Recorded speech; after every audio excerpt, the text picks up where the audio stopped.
President Biden announcing the commutations of 34 of 40 federal death row inmates, those benefiting, including child killers and mass murderers like Jose Oliva Torres, who was put behind bars after murdering 2 little girls and a woman between 2005 and 2009.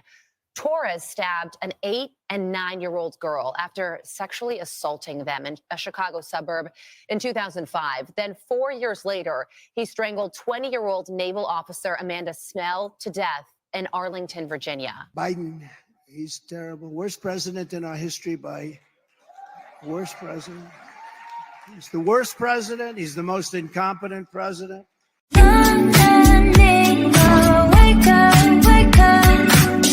What's up, everybody? It's your girl, Mika, and we're back for another Red Cup Talks because, you know, once we have the Red Cup, we're about to spill some truth. And today I wanted to come on and talk about Joe Biden. I am so sick of Joe Biden. I cannot wait for him to go.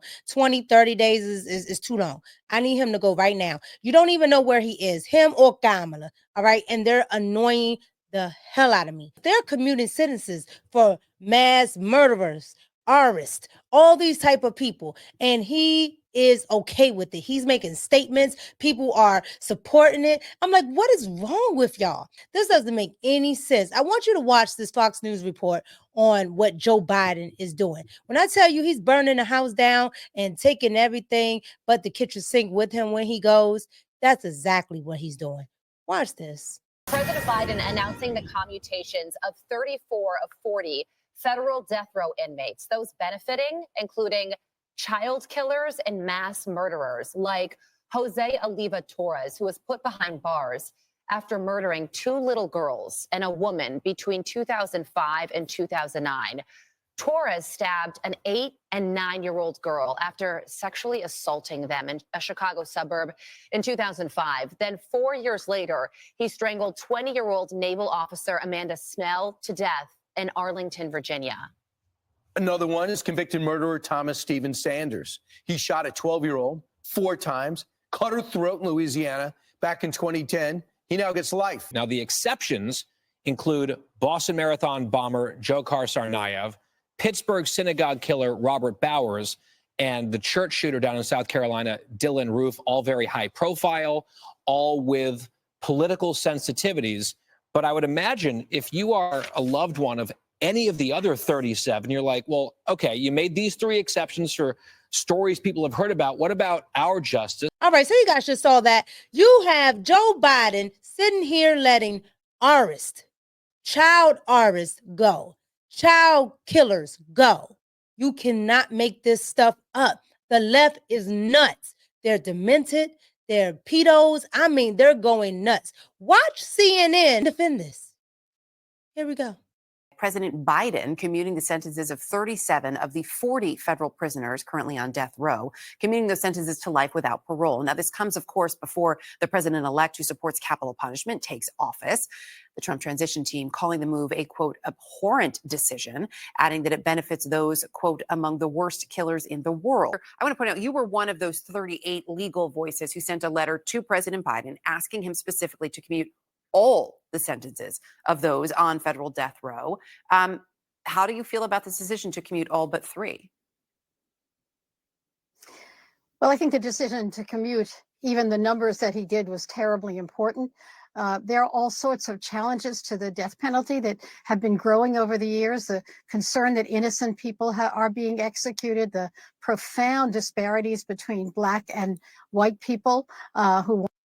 Well, then do your job as a judge and actually look at cases and actually figure out if somebody's innocent instead of always looking at the political ramifications. Like, do your job. Black people commit heinous crimes, white people, Asian people, I don't care. And if you touch a child, you definitely should be put to death. Like, that's just my personal thought.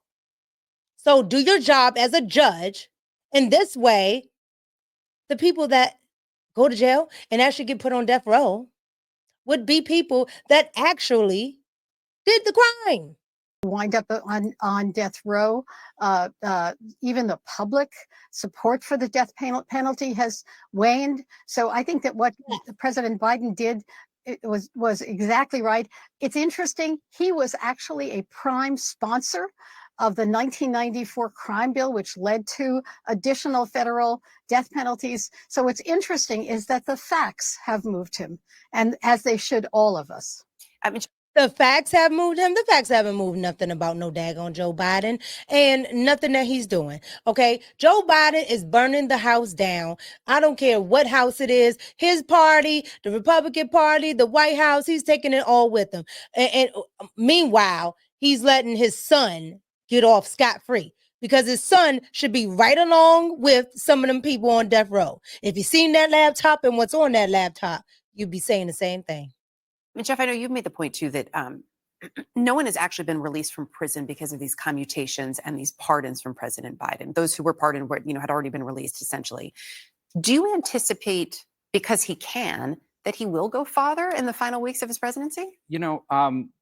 Pardons are an anomaly in our constitutional system because there are no checks and balances. It's just what the president wants, and you learn a lot about presidents through their pardons. With Biden, there are very contradictory elements. He is a serious Catholic. The Catholic Church is opposed to the death penalty. One tip-off that he was going to issue these commutations is he's going to see the Pope next month, and the Pope has urged him to do that. He's going to see the Pope, but okay.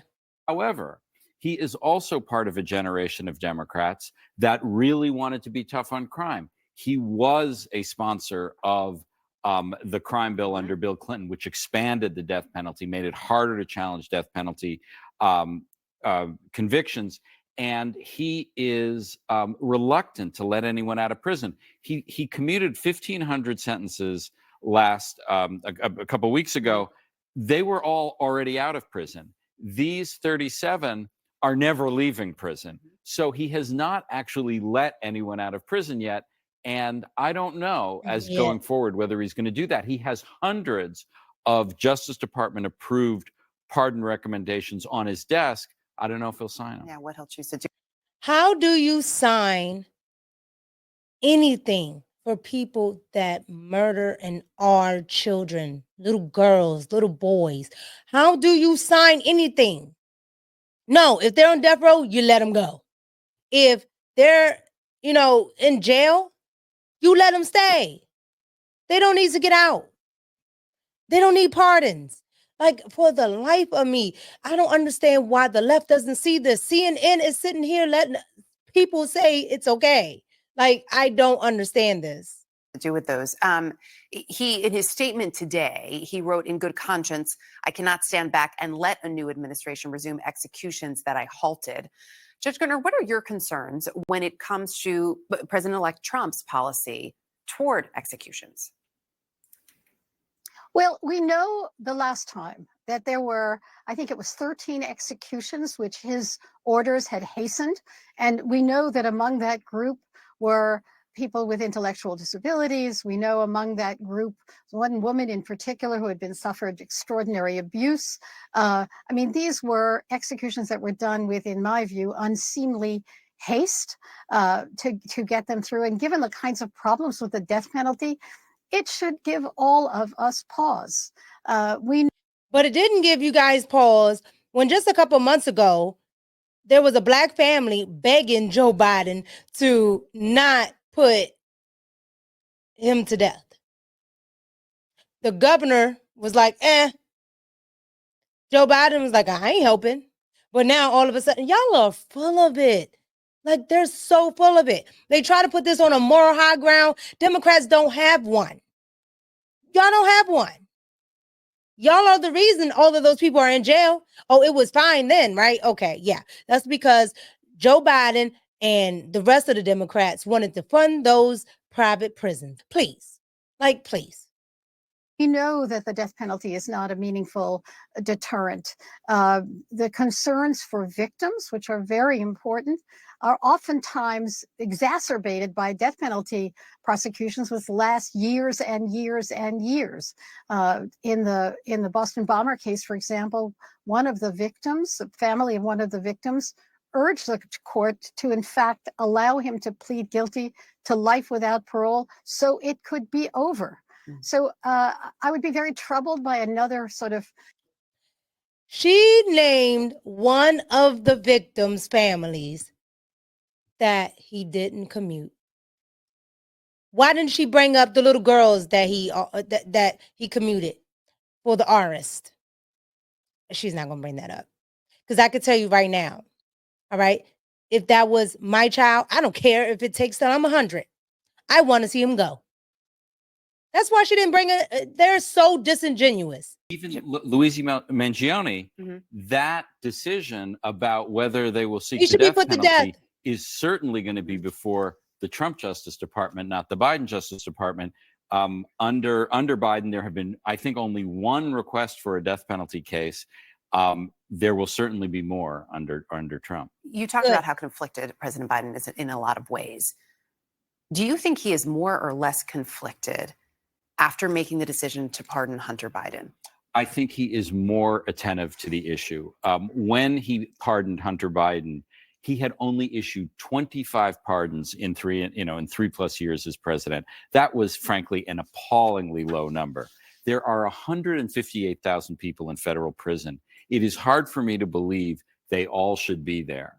The president has the power to let some of their hard luck stories, who frankly are a lot more hard luck stories than Hunter Biden's. So you guys just saw that these people are disingenuous. So all of a sudden, because of his son, he now has a heart. Sir, you put those people there. You can't be the villain and the victor, right? Like you can't be both. You put innocent people somewhere because of marijuana, because you wanted to help your donors fill those private prisons. We all know what that was in the 90s, okay?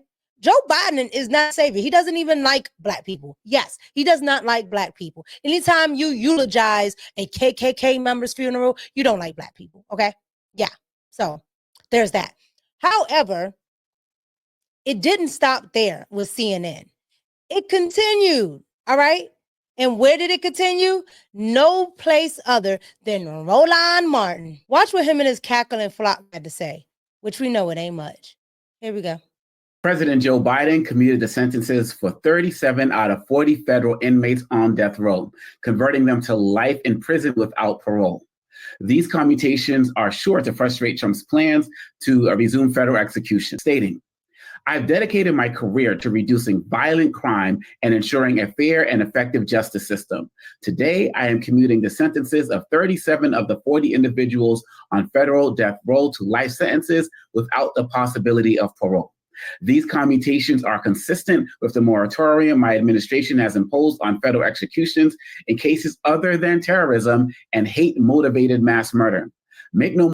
So it's okay to commute sentences for arrest of children, as long as they're not motivated by hate and mass murder. So that means essentially playing the, identity politics. Meanwhile, babies were killed, sexually assaulted, neck slashed, but those can be commuted. Pedos can be commuted, but God forbid, it's hate motivated. You can't get a commuted sentence, but you can slash the necks of babies. Got it. Patrice, I'm so happy that you're joining us tonight. And for many people out there, some are frustrated, but for many people who have been following this, this is a promise that has been kept for Biden that he fulfilled. Absolutely. And first of all, thank you for having me this evening. We are extremely happy and thankful that the president has commuted these sentences because when the Biden-Harris administration came into office, they focused on equity. And we know that there is a lack of equity throughout the criminal justice system, which really has affected Black communities much more so than anyone else. And so it's only right that at this point, right before the holidays, that the president takes steps to commute these death sentences to life. The NAACP is trash. This just proves it. The NAACP, I'm going to say it louder, is trash. Okay? Trash. Basura. Just trash. Okay? They're trash. You're sitting here saying that you're happy The man who put colored people in jail is the one so-called trying to do something. It's 37 people. That's not free in Africa. This man is insane. And so is this lady on the screen. You said, and right before the holidays, so guess what the little girls' moms and dads are feeling right before the holidays, that Joe Biden has let their killer essentially live rent-free in jail. They get to go live rent-free. But I guess that's a small price to pay to get what you want. Child, if I say what I really want to say, YouTube will kick me off. All right, so you guys just saw that. So here's my thoughts. Let's pour it up. I am angry. You just had 37 people, at which a lot of them are artists of women and children. I mean children, 8, 9, 12, babies, okay? And then women. All the people that claim to be feminists are always on the side of the left. You claim to be feminists, but when women and children are being hurt, you don't care. The children at the border, you don't care. It's 320,000 missing. You don't care. The women that are drowning in the Rio Grande trying to get across, you don't care. You don't care about any of that. You keep the borders open just so the cartels can abuse these women and children, because that's what they're doing. They're not going over here to actual sponsors. They're going over here to be sex slaves and child labor workers, and so are the women. Workers and sex slaves. That's what leaving the border open does, because they take advantage of people. You guys don't care. The left is full of psychotic freaking people. Like, I'm so serious. I just did a video yesterday on California appointing an obese woman for public health. And I'm not talking about 20, 30, 40, 50, even 100 pounds. The woman is morbidly obese. And this is who they are appointing to public health in California. Talking about fat neutrality. You can neutralize the fat by just not eating calories. Okay? Skipping a couple of meals. It's good for you. It's called intermittent fasting. But yet the left wants to tell us that we're crazy, like that we're nuts, that we're white supremacists. Meanwhile, the whole entire time he's commuting these sentences, he let the white supremacists go ahead and die, which they should. They kill people, right? But the child pedos, they don't die. But the people that hurt women, they don't die. When I tell you the left is immoral, they're immoral. These people are nuts. I'm so glad this administration is out. I'm so glad he's out. Because when I tell you, it upsets my soul. It upsets my soul. Sleepy Joe and Kamala are some of the worst people I've ever seen in my life. And I'm glad that they're gone. Trust me. That's all I could say without getting kicked off of YouTube. You guys get down in the comments, like, comment, and subscribe. Let me know what you think about, Joe Biden doing all of this again. Oh, and even with this, let me know what you think about that Joe Biden's doing all this and Angela Rye still ain't got Marilyn Mosby's pardon yet.